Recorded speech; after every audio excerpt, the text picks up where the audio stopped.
नमस्कार सभी को, मेरा नाम अभिषेक है और आप देख रहे हैं मैथ्स, जो सभी एग्ज़ाम के लिए आपको हेल्पफुल होगा। जहाँ पर मैं शुरुआत से, बेसिक से हर चीज़ को बता रहा हूँ, हर तरह के क्वेश्चंस के पैटर्न्स को आपको करा रहा हूँ ताकि आप इस सरकारी एग्ज़ाम को आसानी से क्रैक कर सकें।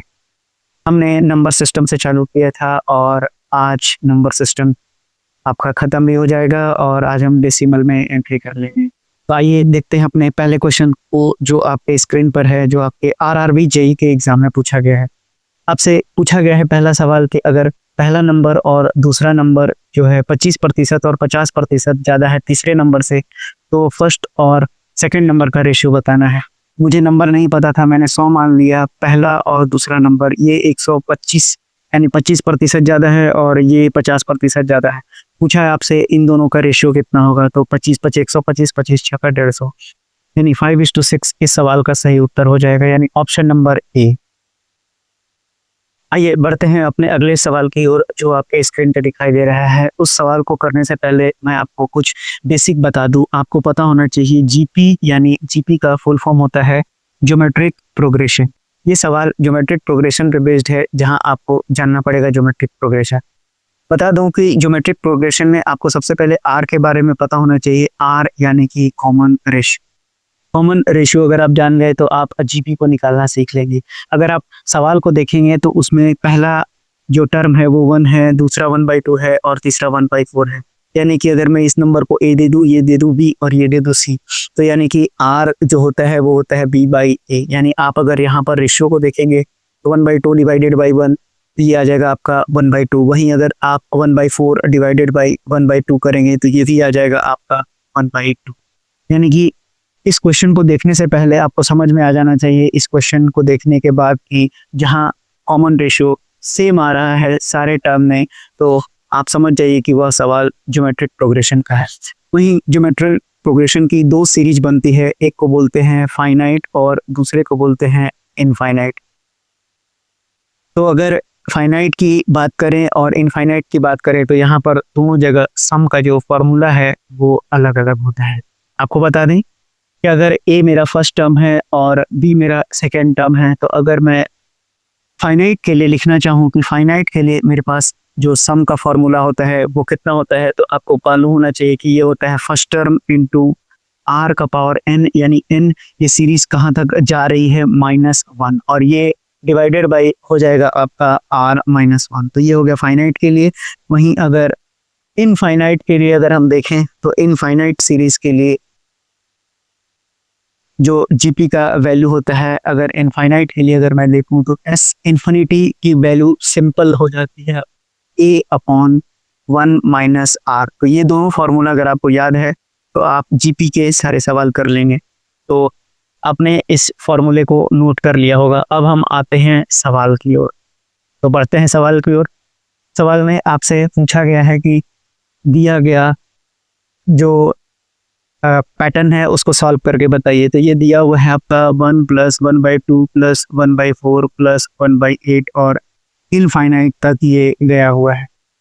1/16 भी इंक्लूड कर लेता हूँ। तो देखिए आपके पास अगर आप यहाँ r निकालेंगे तो ये आ जाएगा 1/2, जो मैंने शुरुआत में ही आपको एग्जांपल देकर बताया। और यहाँ ये देखिए ये सीरीज कैसी है, ये सीरीज है इनफाइनाइट। तो आपका फॉर्मूला लगेगा इनफाइनाइट यानी s इन्फिनिटी, a की वैल्यू हो गई 1 यानी 1/1 - r यानी 1/2। ये सॉल्व कीजिए तो ये हो जाएगा 1/2। तो यानी कि ये तीसरे पे चला जाएगा, यानी इस सवाल का सही आंसर हो जाएगा 2, यानी ऑप्शन नंबर ए इस सवाल का बिल्कुल सही उत्तर हो जाएगा।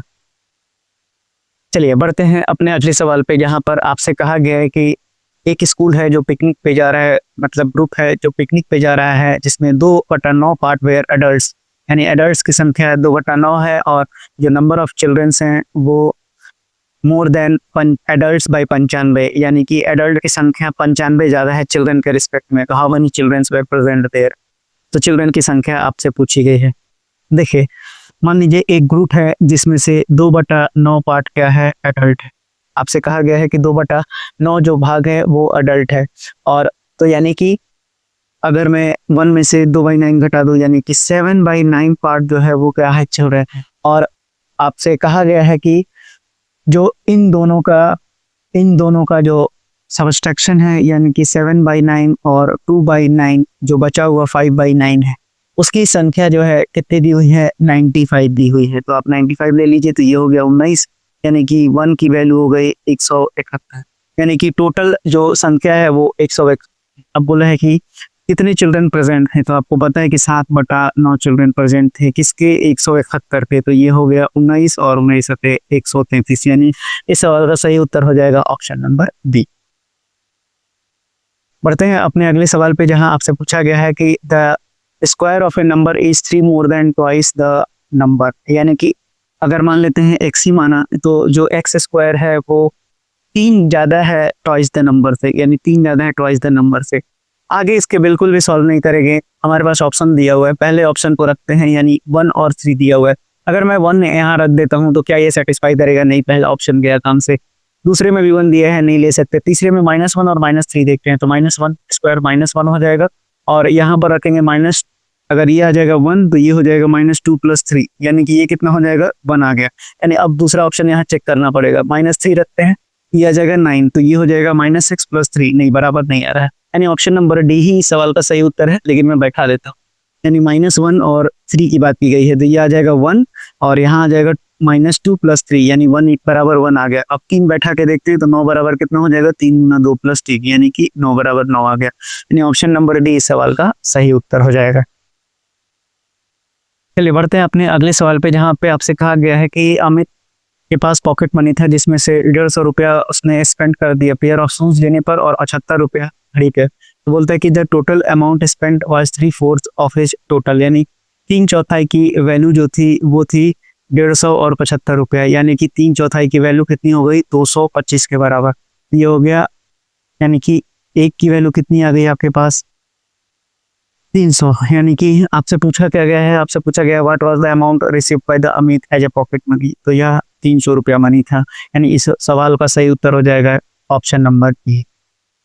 चलिए, तो नंबर सिस्टम के लगभग जितने भी पैटर्न बन सकते थे आपके एग्जाम्स पर्सपेक्टिव से, मैंने सारे के सारे करा दी।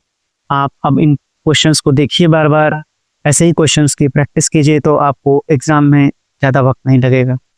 चलिए बढ़ते हैं अब डेसिमल की ओर। आपसे पूछा गया है कि which of the following fraction is the largest. देखिए आपके पास 4 फ्रैक्शन दिया हुआ है, एक है 7/9, एक है 6/7, दूसरा है 22/25 और लास्ट है 11/13। आपको इसमें से पूछा गया है कि इनमें से लार्जेस्ट फ्रैक्शन कौन सा है।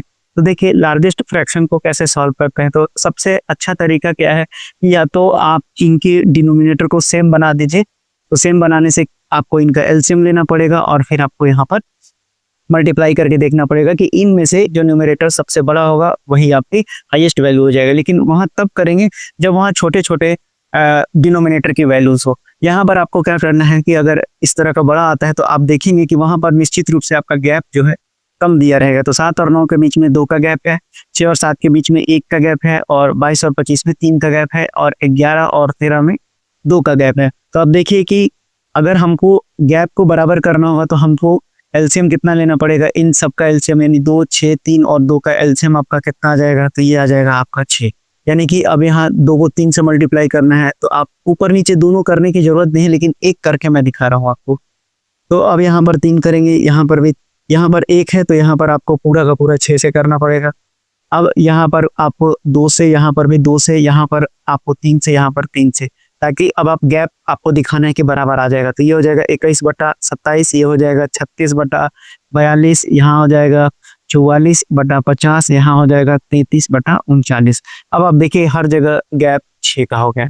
अब 6 का हो गया तो अब आपको कुछ नहीं देखना है, सीधा सीधा देखना है कि इनमें से सबसे बड़ा कौन दिख रहा है न्यूमरेटर में।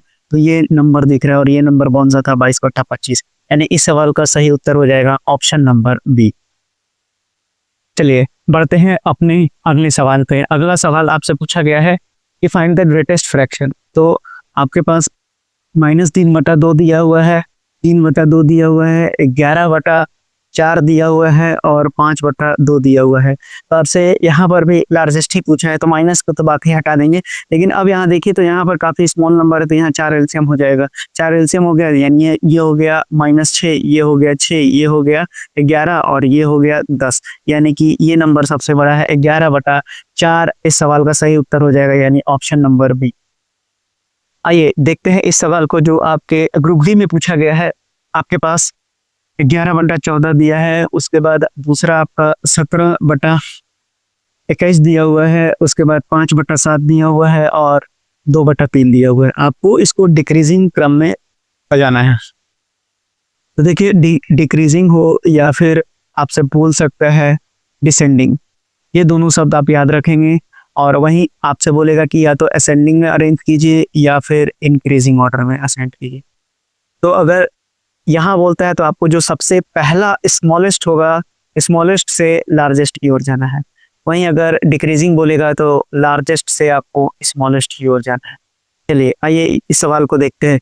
यहाँ पर देखेंगे तो 42 जो है आपका एलसीएम हो जाएगा, तो 14 × 42 यानी 33 हो गया, 17 दूना 34 हो गया और यहाँ पर 30 हो गया और ये हो गया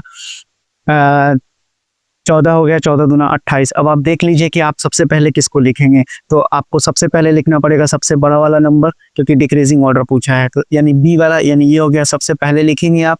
उसके बाद दूसरे नंबर पर ये लिखेंगे, तीसरे नंबर पर ये लिखेंगे और चौथे नंबर पर ये लिखेंगे, यानी कि 11/14। उसके बाद ये सबसे बड़ा है तो उसके बाद आप लिखेंगे 17/21। पहले आप लिखेंगे 17/21, उसके बाद 11/14, उसके बाद आप लिखेंगे 5/7 और उसके बाद लिखेंगे 2/3। यानी कि अब अगर आप ऑप्शंस के थ्रू जाते हैं तो आपसे बोला है कि which number will be the last. तो लास्ट पूछा है तो 2/3, यानी ऑप्शन नंबर सी इस सवाल का सही उत्तर हो जाएगा। चलिए बढ़ते हैं आपको अगले सवाल पे, जहां एग्जामिनर ने पूछ ही दिया असेंडिंग ऑर्डर में अरेंज करने के लिए। तो लिख लेते हैं। पहले आपके पास 2/3 है, उसके बाद 4/8 है और उसके बाद है आपके पास 5/9 और फिर है 9/11। आप गैप देखिए तो गैप है आपका 2 का, यहाँ पर गैप है 4 का। आपको ये भी ध्यान में रखना है कि डिनोमिनेटर हमेशा बड़ा होगा न्यूमरेटर से, तब आपको ये वाला कंडीशन अप्लाई करना है। ये जो है 4 है और यहाँ पर आपका गैप जो है 1 है। अगर आप देखेंगे तो एलसीएम 4 आएगा। अब 4 आएगा यानी यहाँ पर आपको 4 से गुना करना पड़ेगा, यहाँ पर 1 से, यहाँ पर भी 1 से और यहाँ पर 2 से। यानी आपका न्यूमरेटर बन जाएगा 8, यहाँ बन जाएगा 4, यहाँ बन जाएगा 5 और यहाँ बन जाएगा 18। यानी कि सबसे छोटी वैल्यू हो गई ये, उसके बाद आपका ये दूसरा, ये हो गया तीसरा और ये हो गया आपका चौथा। यानी कि जब आप इसको अरेंज करके लिखेंगे, यानी कि 4/8 छोटा है आपका 5/9 से, ये छोटा है आपका 2/3 से और ये छोटा है आपका 9/11 से। यानी कि अगर हम आंसर्स को देखें तो आपको दिख रहा होगा कि पहला ऑप्शन 4/8 कहाँ है, तो 2 जगह है। अगला है 5/9, ये भी 2 जगह है। फिर उसके बाद 9/11 2/3, यानी ऑप्शन नंबर ए इस सवाल का सही उत्तर हो जाएगा। बढ़ते हैं अगले सवाल पे, जहाँ पर फिर से आपको असेंडिंग ऑर्डर में अरेंज करना है। चलिए पहले फ्रैक्शंस को लिख लेते हैं। तो ये है आपका 12/18, एक है आपका 14/17 और एक है आपके पास 16/19। तो अगर आप देखेंगे असेंडिंग ऑर्डर में करना है तो यहाँ पर 6 का गैप है, यहाँ पर आपका 3 का गैप है और यहाँ पर भी 3 का गैप है। यानी यहाँ पर 2 से मल्टीप्लाई करेंगे, अगर एलसीएम लेंगे तो 6 आएगा। तो यहाँ पर आप 1 से मल्टीप्लाई करेंगे, यहाँ पर 2 से और यहाँ पर भी 2 से। यानी ऊपर बन गया आपका 12, ये बन गया 28 और ये बन गया 32। अब देखिए पहला संख्या आपका जो सबसे छोटा होगा ये होगा, दूसरा ये होगा, तीसरा ये होगा। यानी क्रमशः आप बस यहाँ ये लेस देन का साइन लगा दीजिए, यानी आपको पता चल जाएगा पहला 12/18 होना चाहिए, दूसरा 14/17 और तीसरा 16/19। यानी इस सवाल का सही उत्तर हो जाएगा ऑप्शन नंबर ए। चलिए एक और क्वेश्चंस को देखते हैं जो आपके असेंडिंग और डिसेंडिंग पे पूछा गया है।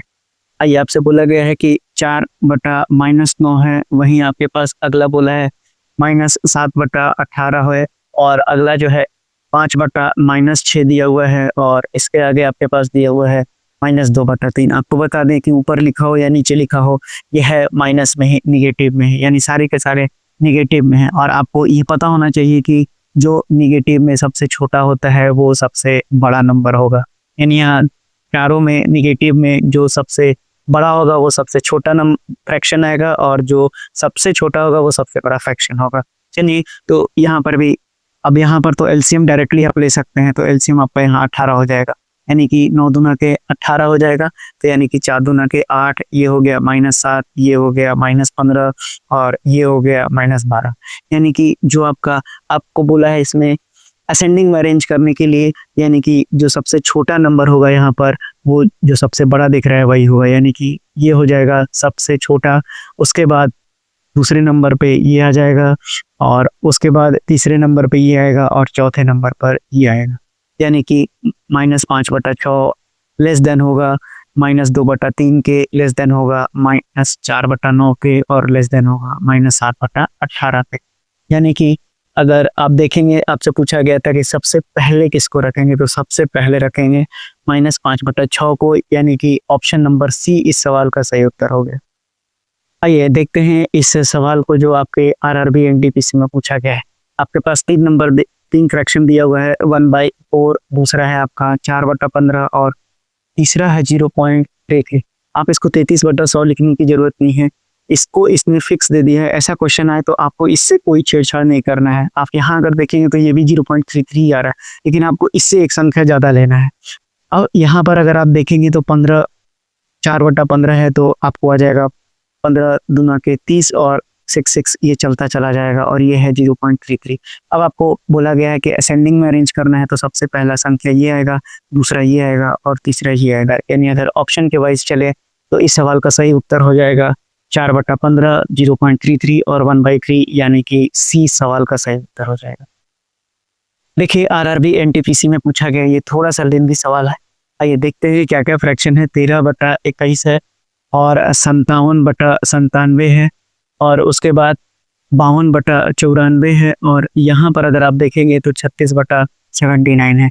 देखिए ऐसे क्वेश्चन आता है, अगर आप गैप देखेंगे तो यहाँ 8 का गैप है, यहाँ देखेंगे 40 का गैप है, यहाँ देखेंगे तो 42 का गैप है और यहाँ पर देखेंगे तो यहाँ पर 43 का गैप है। यानी कि ऐसा है कि अगर आप एलसीएम भी लेने जाएंगे तो फंस जाएंगे। लेकिन आपको ऐसे क्वेश्चंस में थोड़ा सा अप्रोक्सीमेशन का भी यूज करना चाहिए। आप देखिए सब 40 और 45 के बीच में, यानी 40 के करीब है। यानी आप अगर एलसीएम 40 लेते हैं तो यहाँ लगभग 5 से गुना होगा, यहाँ लगभग 1 से, यहाँ लगभग 1 पॉइंट समथिंग से और यहाँ पर भी 1 पॉइंट समथिंग से। तो अगर आप देखें तो ये बन गया 65, ये बन गया 57, इसको आप करेंगे तो 52 पॉइंट समथिंग ही जाएगा, यानी कि 52 से 53 तक जा सकता है, उसके ज़्यादा नहीं जाएगा। वहीं अगर इसको हम देखें तो ये भी 36, 37 ज़्यादा से ज़्यादा जा सकता है, इससे ज़्यादा ये नहीं जाएगा 36, 37 से। अब यानी कि अब अगर हम देखें तो हमको अरेंज करने के लिए बोला है और इसने असेंडिंग में या डिसेंडिंग में जैसे भी देखें, हमको पहला संख्या जो सबसे बड़ा है वो सबसे आखिरी में जाएगा। यानी हम छोटे से बड़ा की ओर वो साइन लेकर गए हैं, चलिए तो उसी के हिसाब से चलते हैं। यानी जो सबसे छोटा आपको दिख रहा है वो हो गया 36/79, तो इसको लिख लीजिए। फिर उसके बाद दूसरा कौन सा दिख रहा है, यही दिख रहा है, यानी कि 52/94 और तीसरा जो है यही दिख रहा है, यानी कि 57/97 और सबसे बड़ा आपको दिख रहा है 65, यानी कि 13/21। यानी अगर इसके हिसाब से चले तो ऑप्शन नंबर डी आपके सवाल का सही उत्तर हो जाएगा। अगर आप पॉइंट में निकालने जाएंगे तो आपको काफ़ी टाइम लग जाएगा और अगर आपको लगता है कि इसमें आप फंस गए हैं, नहीं कुछ हो रहा है, तो ऐसे क्वेश्चंस को आप छोड़ दीजिए, आखिरी में कोशिश कीजिए बनाने के लिए। आइए देखते हैं इस सवाल को जो आपके आरआरबी एनटीपीसी ही नहीं, एसएससी कहीं पे भी ये सवाल पूछा जा सकता है आपको, और अच्छा सवाल है, आपको इसके बारे में पता होना चाहिए। 23 आपके पास दिया हुआ है 2 का पावर 3 और 5 का स्क्वायर। वहीं अगला दिया हुआ है 11/1000। अगला दिया हुआ है आपके पास 4 का स्क्वायर और नीचे दिया हुआ है 3 का स्क्वायर इंटू 5 का स्क्वायर। वहीं अगर आप देखेंगे तो अगला दिया हुआ है 19/2 का पावर 3, 5 का पावर 7 और 7 का पावर 5 दिया हुआ है।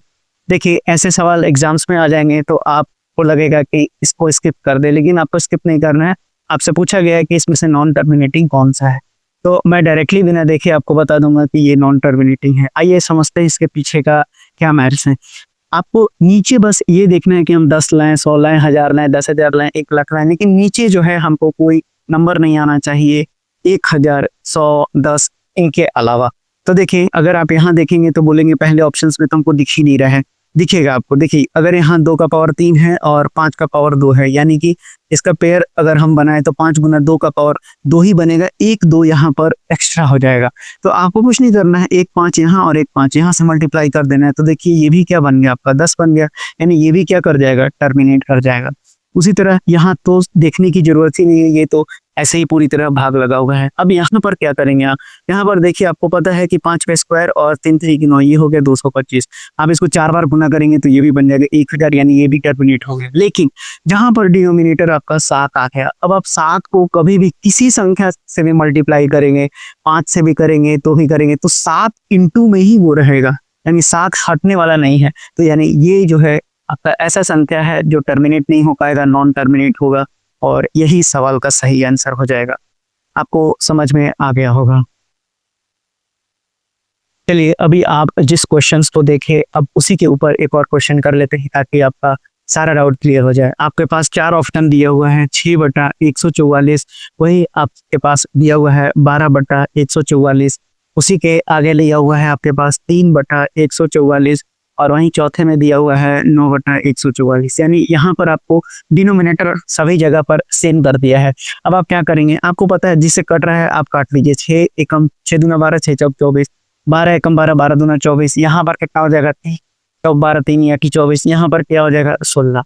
अब आप इसको ब्रेक कर लीजिए ना, ब्रेक करेंगे तो आपके पास क्या आ जाएगा, आपके पास यहाँ पर आ जाएगा 6, यानी कि इंटू 4 6 24, 2 का स्क्वायर हो जाएगा। अब 6 को भी आप क्या लिख सकते हैं, 2 इंटू 3 ही लिख सकते हैं आप, यानी 3 अब हमेशा बना रहेगा, तो सवाल ही नहीं उठता कि ये टर्मिनेट करेगा। आपसे 1/12 बोला गया है, 12 को भी आप लिखेंगे तो 2 का स्क्वायर इंटू 3, यानी 3 यहाँ से हटेगा ही नहीं, यानी ये भी नहीं हो सकता टर्मिनेट। 48 को लिखेंगे तो 48 हो जाएगा आपका 4 का स्क्वायर, यानी 2 तो रहेगा ही, और यहाँ पर भी 3 नहीं हटेगा, यानी 3 आएगा तो आपका टर्मिनेट नहीं हो सकता। वहीं अगर आप यहाँ 16 देखेंगे तो ये 2 का पावर 4 है, यानी 2 का पावर 4 है, यानी ये टर्मिनेट हो जाएगा। कैसे, अब अगर हम देखें तो यहाँ पर अगर हम मल्टीप्लाई भी करेंगे तो आपका ये निश्चित रूप से टर्मिनेट हो जाएगा, क्योंकि हम यहाँ पर अगर 5 का पावर 4 कर देते हैं और ऊपर में भी 5 का पावर 4 कर देंगे तो 50 25 25 225 जितना भी आएगा ऊपर, नीचे ये कितना बन जाएगा 10 का पावर 4, यानी ये पूरी तरह से टर्मिनेट हो जाएगा। यानी इस सवाल का उत्तर भी आपका ऑप्शन नंबर डी हो जाएगा। आपको समझ में आ गया होगा। अगला सवाल, एक और सवाल आपके लोको पायलट और टेक्नीशियन के एग्जाम में पूछा गया। ये सवाल आपसे बोला गया है कि 8/56 है, उसी तरह से आपके पास 6/56 है, उसके बाद आपके पास 4/56 दिया हुआ है, और उसके बाद है 7/56। देखिए आप इसको काट लीजिए, अगर कट रहा है तो ये 7 आ गया, सवाल ही नहीं उठता है कि ये आपसे पूछा ही गया है कि which will not give a recurring, तो यहाँ रेकरिंग आ जाएगा। उसके बाद अगर आप इसको देखेंगे तो ये आ जाएगा आपका 2 3 6, और ये हो जाएगा 28, यानी यहाँ पर भी 7 गुना 2 का स्क्वायर आ गया, नहीं होगा।